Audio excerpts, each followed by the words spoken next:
539 বছর 1 মাস, আজকের দিন যদি ধরা হয় 1 মাস 19 দিন পূর্বে তিনি এসেছিলেন নদিয়া নবদ্বীপের মাঝে।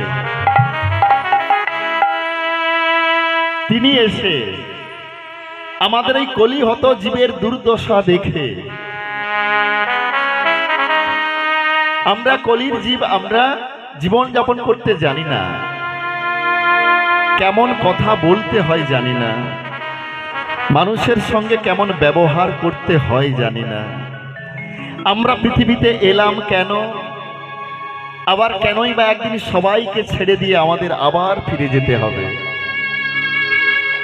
এই পৃথিবীতে আসার আমাদের উদ্দেশ্য বা কি আমরা কেউ জানি না। চৈতন্য মহাপ্রভু এসে তিনি আমাদের সেই পথ দেখালেন।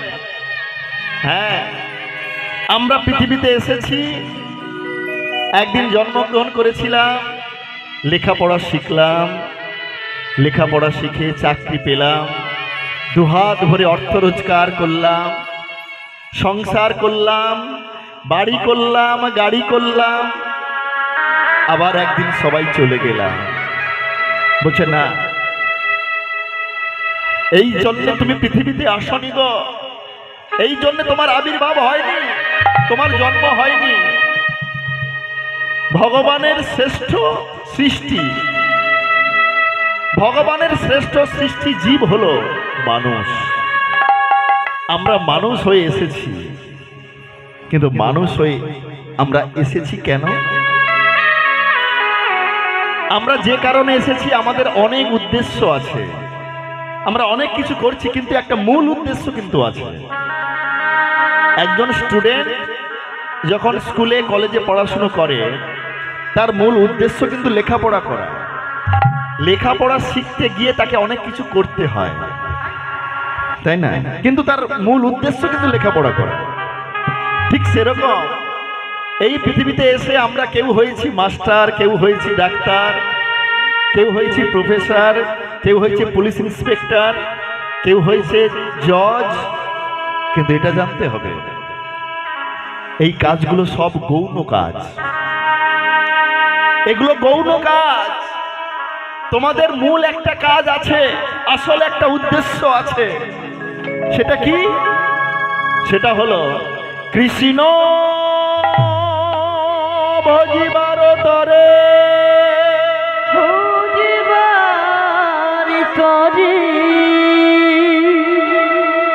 সংসারেতে আইন, সংসারেতে আইন, মিছে মায়ায় বদ্ধ হয়ে, বদ্ধ হয়ে বৃক্ষ সম হইল, বৃক্ষ সম হইল। তাহলে শাস্ত্র কি বলল? আমরা কেন এলাম পৃথিবীতে? কৃষ্ণ ভজিবার তরে সংসারে আইল। এই সংসারে আমাদের আসার উদ্দেশ্য হলো ভগবানের ভজন করা গো। ভগবানের ভজন করার জন্য আমরা এসেছি, কিন্তু আমরা এমন করে বিভিন্ন কর্মের সঙ্গে যুক্ত হয়ে পড়লাম, দিনান্তে একবার তোমার নামে জয় দিতে পারলাম না, দিনান্তে একবার তোমার চরণে প্রণতি জানাতে পারলাম না, দিনান্তে একবার তোমার চরণে কি একটা পুষ্প অর্পণ করতে পারলাম না। সারা দিনের মধ্যে এত কর্মে ব্যস্ত হয়ে পড়ি, তোমার নাম করার সময় আমাদের থাকে না গো। এটা জেনে রেখো, এই পৃথিবীতে এসে তুমি যে সমস্ত কর্মগুলো করছো না, ওই সমস্ত কর্মের কোনো মূল্য নেই গো, কোনো মূল্য নেই। ওই সমস্ত কর্ম তোমাকে দুঃখ দেবে, ওই সমস্ত কর্ম তোমাকে যন্ত্রণা দেবে, ওই সমস্ত কর্ম তোমাকে ব্যথা দেবে, বেদনা দেবে গো। যদি আমরা এই সমস্ত কর্মের মাঝে ভগবানকে স্মরণ করতে পারি, আমাদের এই মন হৃদয় সিংহাসনে তাকে বসাতে পারি, তার নাম গুণাগুণ কীর্তন করতে পারি, তাহলেই জানবে এই পৃথিবীতে আসা তোমার সার্থক হয়েছে। এই পৃথিবীতে আসা তোমার উদ্দেশ্য তুমি সঠিকভাবে সম্পন্ন করতে পারবে। না হলে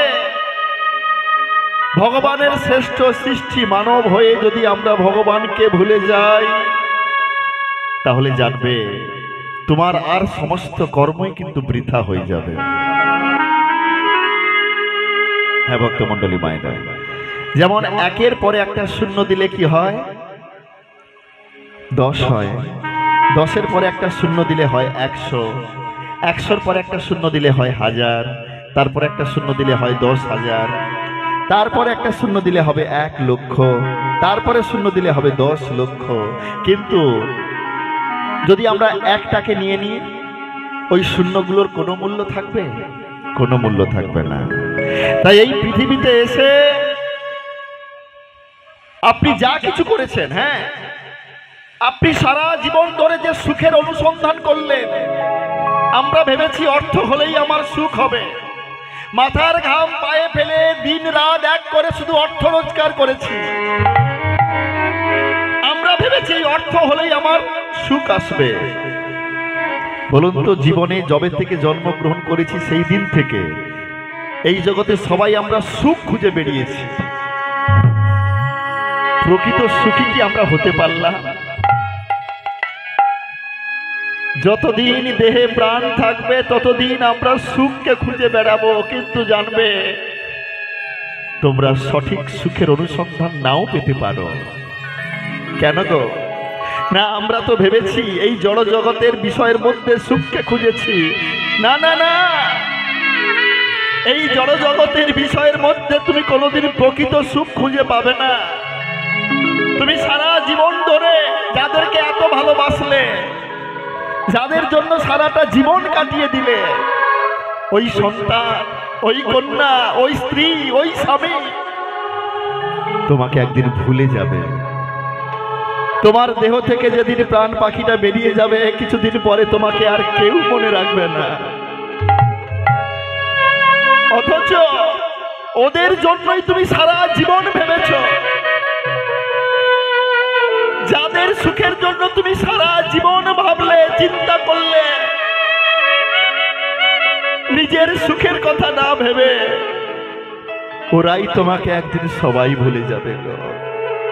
ওদের সুখের জন্য তুমি যে বড় বাড়ি তৈরি করেছ, তোমার ব্যাংকে জমানো লক্ষ লক্ষ কোটি কোটি টাকা, তোমার দামি পালঙ্ক, তোমার বিষয় আশায় তোমার এই দেহ থেকে প্রাণটা বেরিয়ে যাওয়ার সঙ্গে সঙ্গে কিছুই আপনার অধিকারে থাকবে না।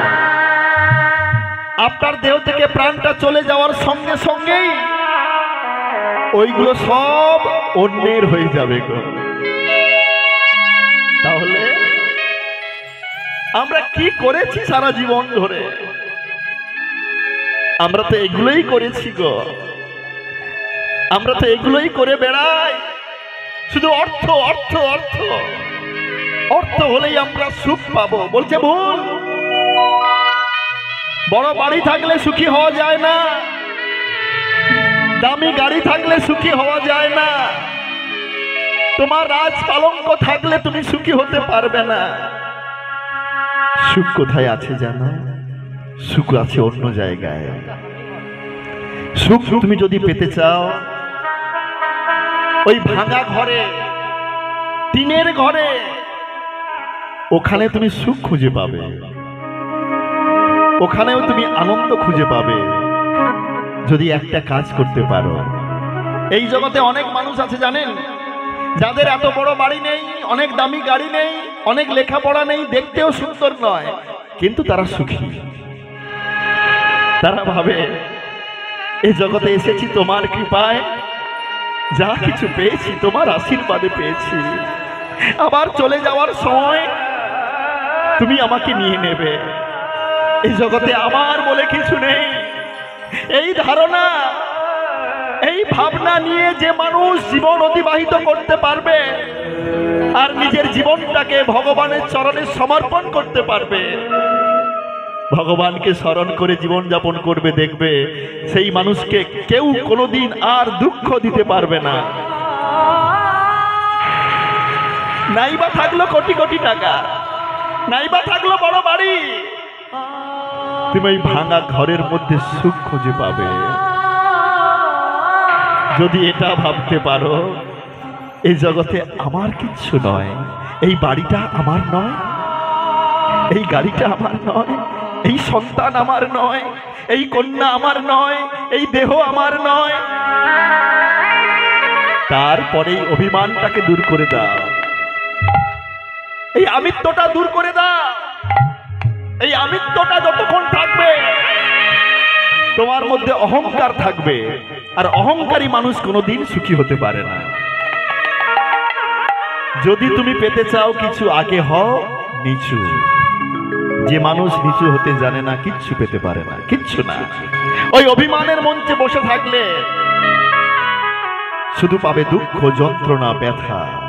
সাময়িক সুখ পেতে পারে কিন্তু প্রকৃত সুখ পাবে না ভক্তমণ্ডলী মায়েরা। তাই প্রথম কথা আমার এটা, সমস্ত অভিমান, সমস্ত অহংকার দূর করে একবার ভগবানের চরণে আত্মসমর্পণ করে ভগবানের পথে ভগবানের নাম গুণাগুণ করে দেখুন, জীবনে আপনি কত সুখ পাবেন। যেটা আগে পেতেন না, এখন সেটা পাবেন। আমি তো এখন দেখি কত উকিল, কত ব্যারিস্টার, কত মাস্টার, কত প্রফেসর, কত পুলিশ ইন্সপেক্টরকে যারা এখন সুখের পথ হিসেবে গুরুদেবের চরণ আশ্রয় করে বলছে, গুরুদেব আপনি আমাকে নামের মালা দিন, আপনি আমাকে দীক্ষা দিন, আমি যে ভগবানের ভক্ত হতে চাই। তাই তো হাজার হাজার লক্ষ লক্ষ মানুষ আজকে গুরুদেবের চরণ আশ্রয় করে জীবনটাকে আনন্দময় করে ফেলছে। আর আমরা যদি না করি তাহলে তো আমরা দুঃখ তো পাবই, কষ্ট তো পাবই। তাই চলুন আজকের যে নাম চৈতন্য মহাপ্রভু বিলিয়েছেন দাদা নিত্যানন্দ প্রভুকে দিয়ে, সেই ব্রহ্ম তারক ব্রহ্ম নাম, মহামন্ত্র। মহামন্ত্র মানে যার উপরে কোনো মন্ত্র হতে পারে না। আপনি কিছুই মন্ত্র নাই বা জানলেন, ভগবানের কাছে গিয়ে শুধু এই মন্ত্রটা বললেই ভগবান সন্তুষ্ট হয়ে যাবে। চোখের জলে ভগবানের নামে এই নামটা যদি করতে পারেন তাহলে কিন্তু ভগবানের আর কোনো মন্ত্রের প্রয়োজন হবে না। যদি আপনার মধ্যে সেই রকম ভক্তি থাকে, সেই মহামন্ত্রটা কি গো? 16 নাম 32 অক্ষর। সবাই মিলে একটু করা যাবে হাতে করতালি দিয়ে? চলুন সবাই মিলে আমরা একটু করব, যতজন উপস্থিত হয়েছে। হরে কৃষ্ণ হরে কৃষ্ণ কৃষ্ণ কৃষ্ণ